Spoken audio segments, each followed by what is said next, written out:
Polynomial के आगे के कॉन्सेप्ट्स और रूल्स और प्रॉब्लम्स की तरफ चलते हैं। तो लिखिए, हमारा अगला पॉइंट है, in order to find constant term of polynomial,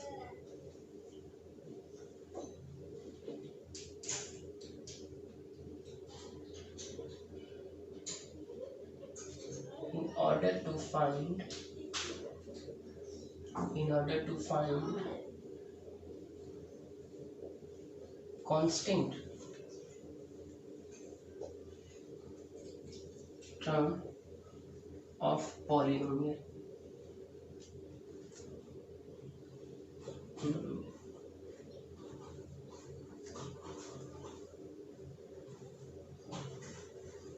in order to find constant term of polynomial, then in order to find constant term of polynomial we substitute, आप इसको रूल भी कर सकते हैं, ये एक रूल ही है, समझिए कि एक नियम ही है।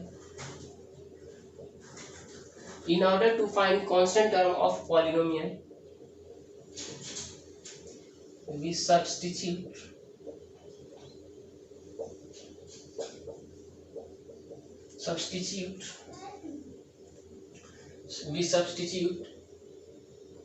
zero. In order to find constant term of polynomial we substitute 0 for each variable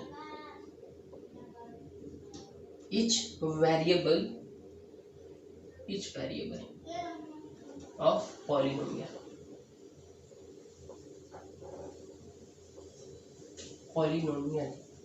कहने का क्या अर्थ है? In order to find constant term of polynomial we substitute 0 for each variable of polynomial. each variable, इसे ध्यान रखना है, each variable of polynomial लिखा हुआ है, each variable of polynomial, यानी कि पॉलिनोमियल में जितने भी वेरिएबल होंगे ना, उन सब को हमें क्या बना देना है? 0 बना देना है। लेकिन किस लिए? जब हमें कांस्टेंट टर्म पता करना हो, कोई पॉलिनोमियल है और कहा जाए कि उसके कांस्टेंट टर्म क्या होंगे, तो जहां जहां वेरिएबल होगा वहां वहां हमें क्या कर देना है? 0 वैल्यू सब्स्टिट्यूट कर देनी है। इसे ऐसा समझें, अदर वर्ड्स,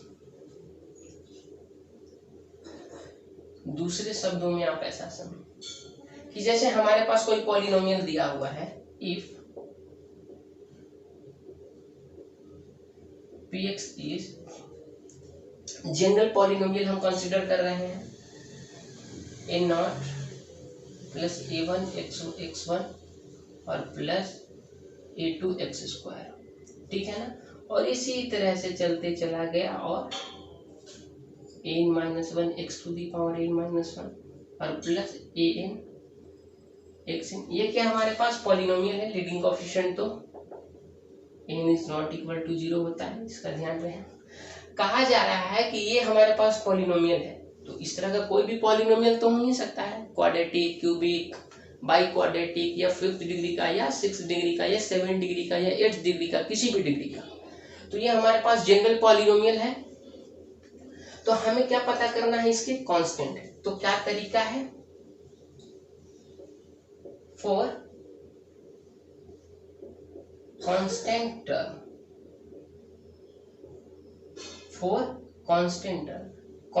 टर्म के लिए हम क्या करते हैं? We put x equal to 0 in px। अभी हमने वैल्यू निकालना सीखा है, ठीक है। तो हम क्या करते हैं? px में x की जगह पे 0 पुट कर देते हैं और उसको सिंप्लीफाई करते हैं, और जो वैल्यू निकल के आती है वह उस पॉलिनोमियल का कांस्टेंट कहलाता है। यहाँ पे भी देख लीजिए,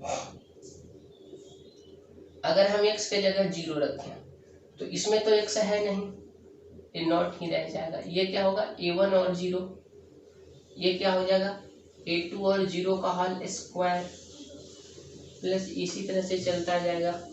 यहाँ पे क्या आएगा? an-1 0 n-1 और प्लस an और 0 का पावर n। कोई दिक्कत? जब हम इसे सिंप्लीफाई करेंगे तो क्या बचा रह जाएगा, ए नॉट, और ये सारा का सारा टर्म 0। तो ये क्या कहलाया हमारा, कांस्टेंट टर्म। यानी कि जब हमें कांस्टेंट टर्म फाइंड करने हो तो कुछ नहीं करना है, जहां जहां वेरिएबल है वहां वहां x इक्वल टू 0 पुट करना है। आप और एक एग्जांपल देख सकते हैं, हमारे पास px इक्वल टू लिखा हुआ है 2x² माइनस 3x प्लस 2, और आपसे कहा जाए कि इसका कांस्टेंट टर्म बताइए, तो आप डायरेक्ट 2 कह सकते हैं, या अगर सॉल्व करना हो, एक आध नंबर का सवाल हो, तो हम लिखेंगे वी पुट या substitute x equal to 0 in px, therefore p0 is equal to 2 into 0 का whole square minus 3 into 0 plus 2। जैसे इसको सिंप्लीफाई करेंगे तो वैल्यू आ गई 2, अर्थात ये हमारा कांस्टेंट टर्म निकल गया। कोई दिक्कत? तो इस तरह से हम किसी भी पॉलिनोमियल का कांस्टेंट टर्म फाइंड करते हैं। देख लीजिए, थोड़ा आगे हम बात करने जा रहे हैं अब। तो हमारे पास प्रश्न क्या है, इस कॉन्सेप्ट से रिलेटेड कुछ प्रॉब्लम्स है, उसे देखिए। Find the constant term of each polynomial.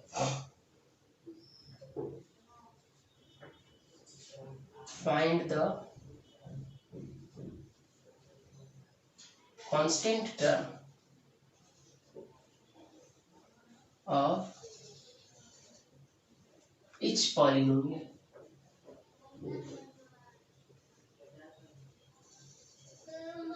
प्रत्येक पॉलिनोमियल क्या क्या निकालना है हमें, कांस्टेंट टर्म। हमारे पास पहला सवाल क्या है वो देखिए,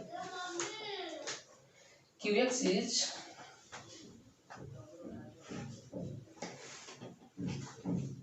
four x cube minus 5x square plus 6x minus 4, 4x cube minus 6x square plus 5x plus 4। तो देखिए, तो जैसे ही हमें इसके कांस्टेंट टर्म निकालने हैं तो क्या हो जाएगा हमारे पास, x को क्या किससे रिप्लेस करेंगे, x को रिप्लेस करेंगे 0 से, देन तो वैल्यू क्या आ जाएगी हमारे पास p0। अब वैल्यू क्या आ गया 40 cube minus 60 whole square plus 5 into 0 plus 4। जैसे ही हम इसे सॉल्व करेंगे तो क्या है आंसर 4, ठीक है ना। इसी तरह से अगर कोई और भी पॉलिनोमियल है, जैसे q था तो q लिखेंगे, px का वैल्यू है हमारे पास 2x square minus 3 plus x plus 3 minus x, जो भी प्लस 3 माइनस x, इसका पावर 4 है, इसका पावर 4 है, और माइनस 3, ठीक है ना। हमें इसके क्या निकालने हैं, कांस्टेंट टर्म निकालने हैं।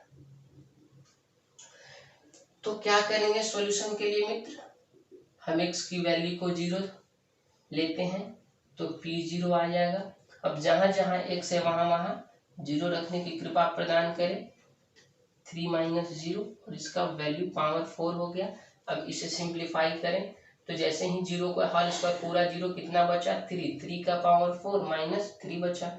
अब इसे जैसे ही हम 3 का पावर 4 करेंगे तो वैल्यू कितनी आएगी 81 माइनस 3 कितना हो गया 78 आ गया वैल्यू हमारा, ठीक है ना। तो हम इस तरह से कांस्टेंट टर्म को फाइंड आउट करते हैं।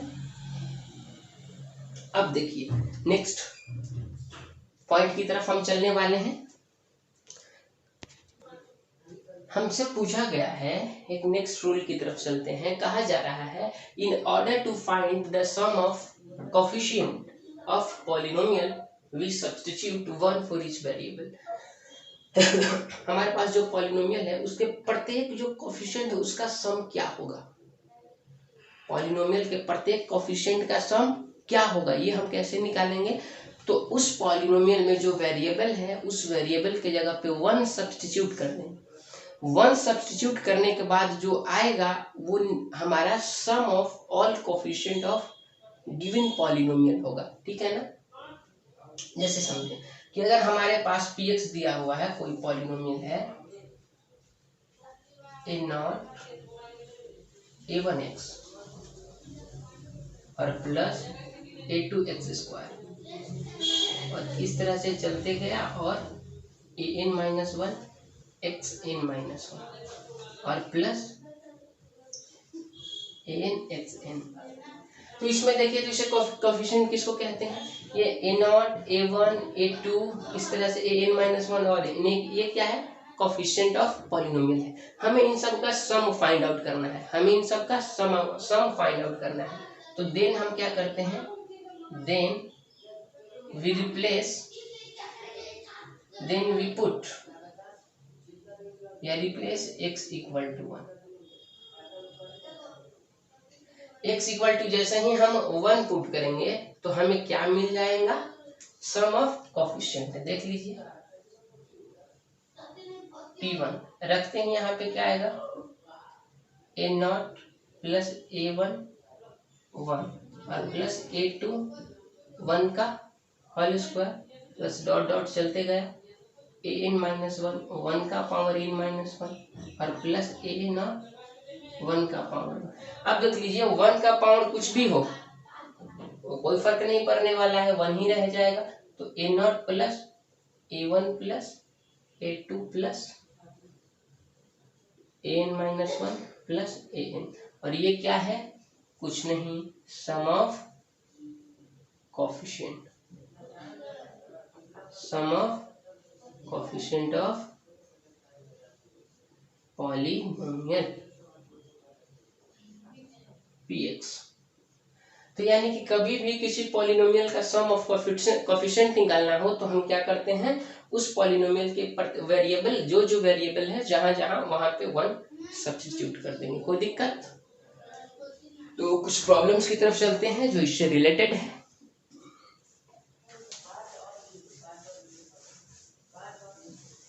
तो लिखिए हमारे पास जो प्रॉब्लम है, बहुत अच्छे कॉन्सेप्ट थे, ये सब का यूज बहुत सुंदर सुंदर प्रॉब्लम को सॉल्व करने में किया जाता है।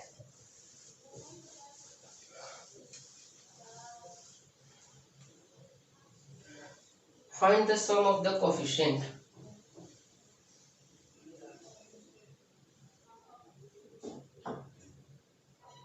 Find the sum of the coefficient of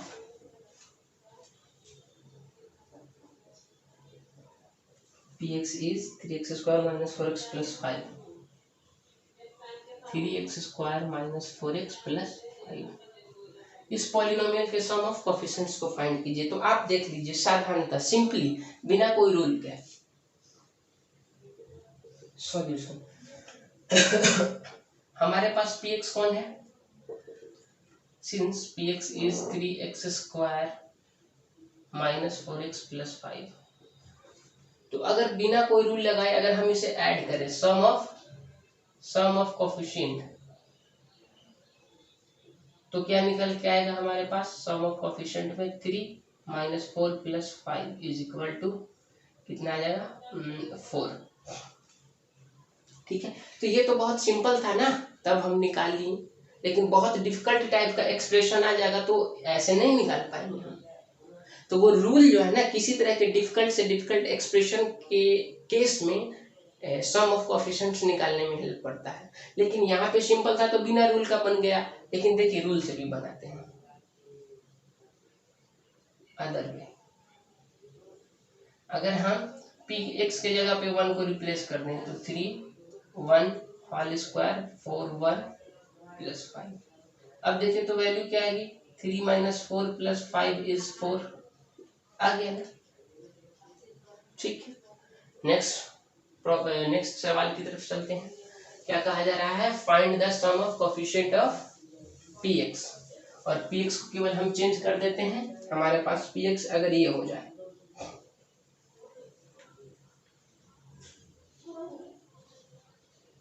2x² minus 3/4 plus 5x। अगर हमारे पास पॉलिनोमियल ये है तो इसके सम ऑफ कोफिशिएंट्स क्या होंगे? तो सबसे पहली बात, इतना माइनस इतना का होल स्क्वायर प्लस 1 उसको ओपन करें और उसके बाद प्लस 5 है उसको ऐड करें और सिंप्लीफाई करें, तो इसमें तो हालत खराब हो जाएगी। हम तो फॉर्मूला भी नहीं जानते हैं क्लास 10th में फोर्थ का a माइनस बी का अपॉन 4 का फॉर्मूला जानते हैं आप? शायद नहीं जानते होंगे। तो कहेंगे कैसे बनाए, तो 4 बार इसको मल्टीप्लाई करेंगे तब जाकर आएगा। तो ऐसे में तो हम लोग फंस जाएंगे, ज्यादा कैलकुलेशन करने पड़ेंगे, ठीक है ना। तो सीधे जो हमने रूल पढ़ा है वो लगा देते हैं। तो हमने कौन सा रूल पढ़ा है भाई, कि जब सम ऑफ कोएफिशिएंट्स निकालने हो तो हम जो वेरिएबल है उसकी जगह पे 1 पुट कर देते हैं। Replace x equal to 1 in px, क्यों? सम ऑफ कोएफिशिएंट के लिए। Then sum of coefficient of px is equal to p1। Sum of coefficient of px equal to p1, और p1 का वैल्यू क्या होगा वो देख लीजिए, 2 1 का whole square minus 3 whole power 4 plus 5 into 1। अब जैसे ही हम इसे सॉल्व करते हैं तो 2 माइनस 3 4 प्लस 5 अर्थात क्या कहते हैं 1 प्लस 5 इज 6। ये हमारा आंसर आ गया, ठीक है मित्र। तो इस तरह से सम ऑफ कोएफिशिएंट्स निकालते हैं। अगले सवाल की तरफ चलते हैं।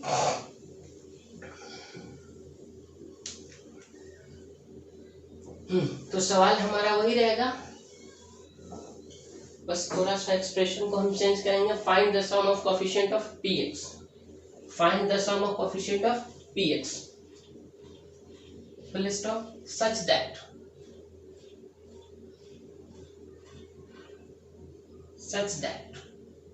px such that p 2x minus 3 is equal to 5x square 4x minus 1, 5x square 4x minus 1। अब बात बताइए, अब क्या करेंगे? तो सबसे पहली बात कि ये जो किसकी वैल्यू दिया हुआ है, p 2x minus 3 का वैल्यू दिया हुआ है, p 2x minus 3 का वैल्यू दिया हुआ, और यहाँ पे क्या है इसका वैल्यू, और हमें निकालना किसका है, px के कोएफिशिएंट का सम। तो सबसे पहले तो हमें px निकालना होगा, सबसे पहले हमें क्या निकालना होगा, px निकालना होगा। तो अब देख लीजिए, तो सम ऑफ कोएफिशिएंट ऑफ px, तो सबसे पहले क्या निकालना होगा, px निकालना होगा। लेकिन अगर हम चाहें तो उससे भी आसान चीज सोच सकते हैं, क्या वो देखिए सॉल्यूशन। हमें फाइंड क्या करने हैं, तो find the sum of coefficient of px, अर्थात हमको तो p1 फाइंड करना है, हमें क्या फाइंड करना है, p1। और हमने जब पॉलिनोमियल का वैल्यू फाइंड आउट कर रहे थे तो क्या देखा था कि यहाँ पे डायरेक्ट हम 1 का वैल्यू निकाल सकते हैं। हमें p1 ही का वैल्यू चाहिए ना, और ये इतना का वैल्यू दिया हुआ है, तो हम यहाँ 1 कब पुट करेंगे, x के किस वैल्यू के लिए यहाँ 1 आएगा, वो निकाल लेते हैं। देखिए हमें तो यहाँ 1 चाहिए ना, इसीलिए हम 2x माइनस 3 को 1 कर देते हैं और यहाँ से x का वैल्यू निकाल लेते हैं, यानी कि x के इस वैल्यू के कारण यहाँ पे 1 आ जाएगा। तो देखिए तो क्या आ जाएगा, x इक्वल टू 2 आ गया, यानी कि x का वैल्यू जब 2 रखेंगे ना तो यहाँ पे 1 आ जाएगा, और यहाँ x का भी वैल्यू 1 रख देंगे तो डायरेक्ट हमको क्या निकल जाएगा, px का सम ऑफ कोएफिशिएंट। हमको वही तो चाहिए, px के कोएफिशिएंट का सम, अर्थात हमें p1 का वैल्यू चाहिए, और p1 का वैल्यू हम यहाँ से भी डायरेक्ट निकाल सकते हैं। यानी कि x का वैल्यू 2 रख देते हैं, 2 इंटू 2 माइनस 3, 5 इंटू 2 का whole square plus 4 into 2 minus 1। अब इसे जैसे ही हम सॉल्व करते हैं तो p का वैल्यू 1 आ गया, हमें यही तो चाहिए था, और ये कितना आ गया, 20 प्लस 8 माइनस 1 अर्थात 27 आंसर। कोई दिक्कत, ये हमारे p1 का वैल्यू आ गया। नेक्स्ट क्वेश्चन की तरफ चलते हैं।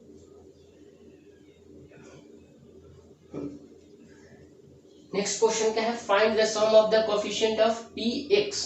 यहाँ पे हम पॉलिनोमियल को थोड़ा बदलते हैं। Find the sum of P X Y. ये हमारे पास पॉलिनोमियल है जिसकी वैल्यू कितना दिया हुआ है, जिसका वैल्यू है हमारे पास 2x माइनस 3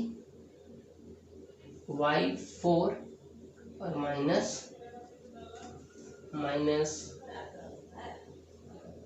5xy। ये हमारे पास प्रश्न है। अब हमें इसका सम ऑफ कोफिशिएंट फाइंड आउट करना है, अर्थात हमें क्या फाइंड आउट करना है, जहां जहां वेरिएबल है वहां वहां ईच वेरिएबल के लिए 1। हमने रूल क्या लिखवाया था, ईच वेरिएबल के लिए 1 पुट करनी है, ठीक है। तो इसीलिए सम ऑफ कोफिशिएंट यानी कि जहां जहां x है वहां 1, जहां जहां y है वहां 1। यहाँ पे 2 1 whole square minus 3 1 whole power 4 और माइनस 5 इंटू 1 इंटू 1। तो वैल्यू कितना आ जाएगा, 2 माइनस 3 पावर होल माइनस 5 यानी कि 1 माइनस 5 इज माइनस 4। ये हमारे आंसर यानी कि सम ऑफ कोफिशिएंट आ गए इस पॉलिनोमियल के। कोई दिक्कत?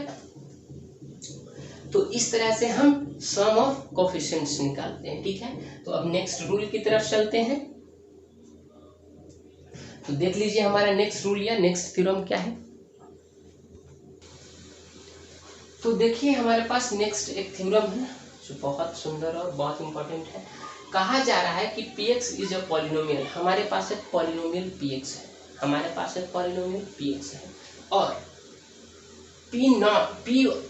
po मतलब p odd sum of coefficient of terms of px, coefficient of terms px,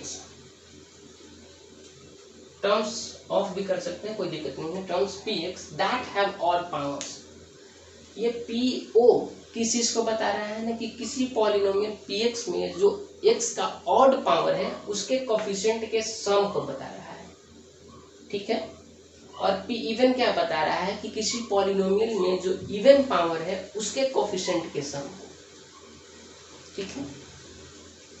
तो p ऑड, अगर कोई सवाल पूछ दे कि sum of coefficient of odd powers of given polynomial, ठीक है, तो हम क्या करेंगे उसके लिए, p sum of coefficient of odd powers of polynomial के लिए p1 minus p of -1 upon 2 कर देंगे।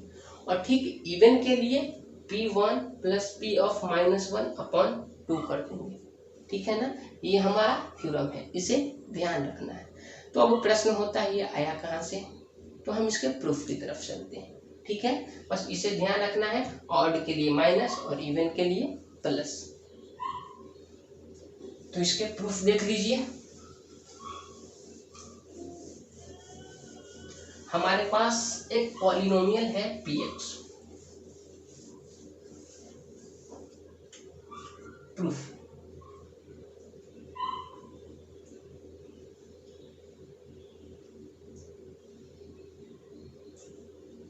we have px, या लेट भी कर सकते हैं, late px is an x to the power n plus n minus 1 x to the power n minus 1 और plus a2 x square plus a1 x और plus a0, जहाँ पे n क्या है, n is even number. n क्या है, ये जो हाईएस्ट पावर है ना वो इवन नंबर है, ठीक है।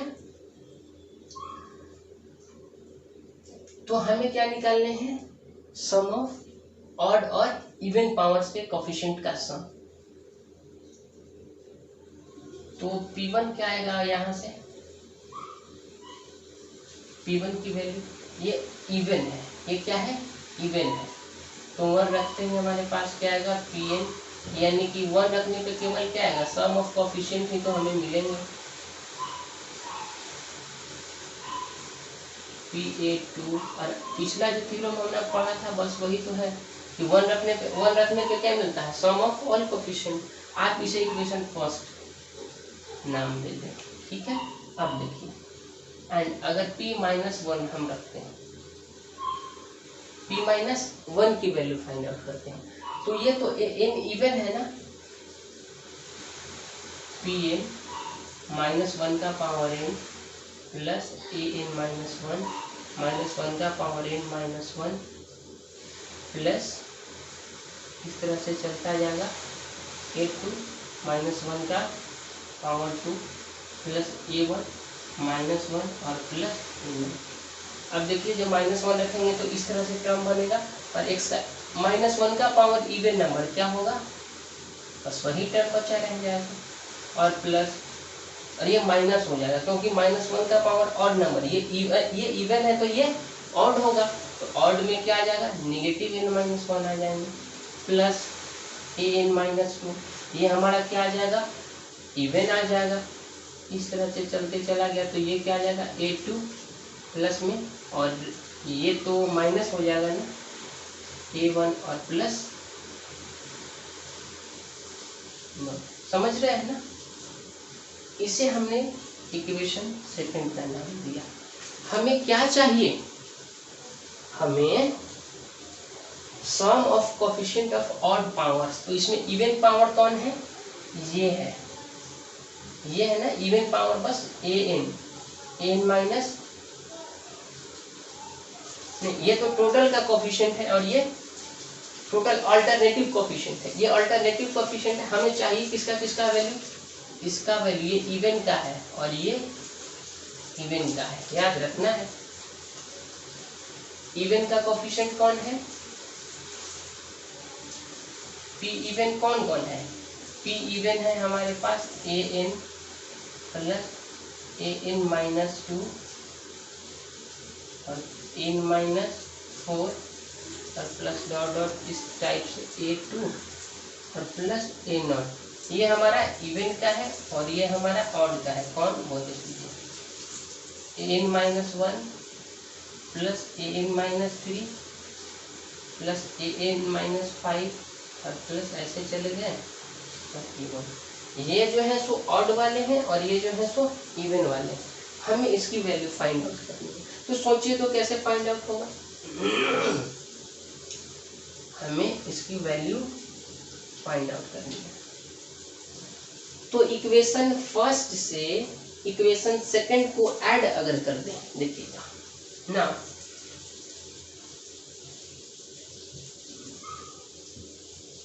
Equation first plus equation second, then we get, जैसे ही हम इक्वेशन फर्स्ट से इक्वेशन सेकंड को ऐड करते हैं तो हमारे पास क्या मिलेगा, P1 प्लस P-1 हो गया। और देखिए ये जो टर्म है An+1 और An+1 तो ऐड होकर 2 बार हो जाएगा, लेकिन An-1 एक यहाँ पे प्लस है यहाँ पे माइनस, तो ये और ये कैंसिल हो गया। इसी तरह से An- और ये माइनस आएगा ना, माइनस An-3 और प्लस, तो ये और जस्ट इसके यहाँ पे प्लस An-3 है और यहाँ पे माइनस An-3 है, तो ये भी कैंसिल हो जाएगा। यानी कि जितना भी जो ऑड नंबर वाला टर्म है ना वो सब कैंसिल हो जाएगा। तो यहाँ पे क्या बचेगा, जैसे ही हम ऐड करेंगे तो, और एक इससे और एक इससे 2 बार आ जाएगा An plus An-2 plus dot dot A2 और प्लस A0, ठीक है। और हमें क्या फाइंड आउट करना है, हमें यही तो फाइंड आउट करना है। इसको लिख दीजिए P1 plus P-1 equal to 2 और P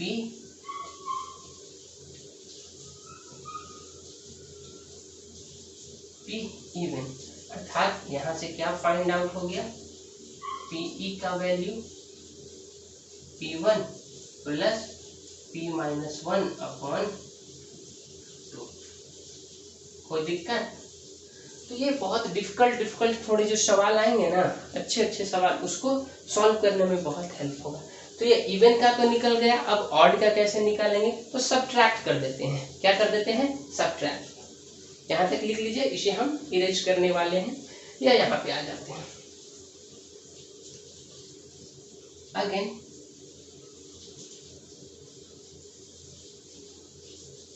equation first minus equation second. Equation first से इक्वेशन सेकंड को हम सब्ट्रैक्ट करने वाले हैं। तो जैसे ही हम इक्वेशन फर्स्ट से इक्वेशन को सब्ट्रैक्ट करेंगे तो क्या आएगा हमारे पास? वो देख लीजिए, ये माइनस आ जाएगा, ये माइनस हो जाएगा, ये प्लस हो जाएगा, ये माइनस हो जाएगा, ये प्लस हो जाएगा, ये माइनस हो जाएगा, ठीक है ना। और ये बीच में डॉटेड लाइन्स हैं, तो ध्यान रखना है। और ये क्या हो जाएगा? ये माइनस हो जाएगा, और ये प्लस हो जाएगा, ये माइनस हो जाएगा, ठीक है ना। तो अब देखिए, माइनस करते ही इतना आ जाएगा, तो an और माइनस an कैंसिल, तो क्या बचेगा हमारे पास? P1 और P-1 करने पे हमारे पास 2 और केवल सम ऑफ ऑड। ये 2 कहाँ से आया? तो यहाँ से an-1 और यहाँ से an-1 दोनों ऐड हो गया ना, प्लस प्लस, तो 2 आ जाएगा। उसी तरह से प्रत्येक टर्म 2 बार आएगा, तो ऑड का ही दुगना है ना, तो ऑड लिख दिए, उसका 2 से मल्टीप्लाई कर दिए, ठीक है। नहीं तो कहेंगे तो दिखा भी देंगे, और क्या, देख लीजिए।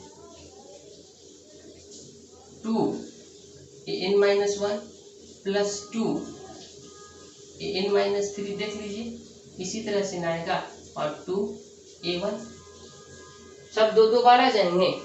तो यहाँ से जैसे ही हम कॉमन लेंगे तो फाइनली क्या आएगा हमारे पास? P odd is equal to P1 minus P-1 upon 2। ये sum of coefficient of odd powers of polynomial. कोई दिक्कत नहीं। तो ये हमारा प्रूफ था, तो इसे यहीं पे रहने देते हैं प्रूफ पे, और फिर अब हम आगे इससे रिलेटेड प्रॉब्लम्स की तरफ चलेंगे। ओके, ठीक है।